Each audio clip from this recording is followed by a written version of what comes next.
युवकांसाठी ते त्याचा उपयोग निश्चित होईल. अनेक विकसित नवीन करतील वगैरे वगैरे असं सामाजिक न्याय आणि संस्कृती, आपली संस्कृती, कोल्हापूरची संस्कृती फार जुनी आहे आणि शाहू महाराजांच्या काळापासून त्या आज तागायत आपल्या संस्कृतीला आणि क्रीडा संस्कृती असो किंवा शिक्षण संस्कृती त्याला निश्चित त्यांच्या सगळ्यांकडनं त्याचा चांगला प्रयत्न होणार आहे.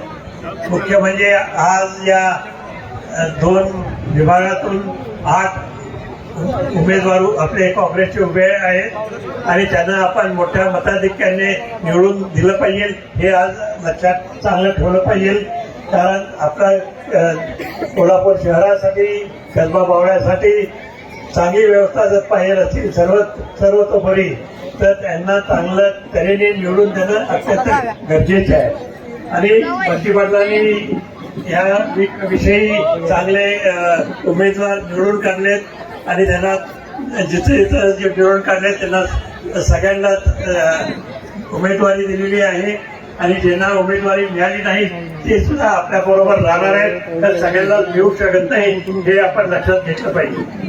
अशा तऱ्हेने सर्व कोल्हापूर बावडेकर आणि सगळे एकत्रित काम करून आपल्या कोल्हापूर जिल्ह्यासाठी, कोल्हापूर महानगरपालिकेच्या निवडणुकीमध्ये चांगलं कार्य करून दाखवतील अशी मला खात्री आहे.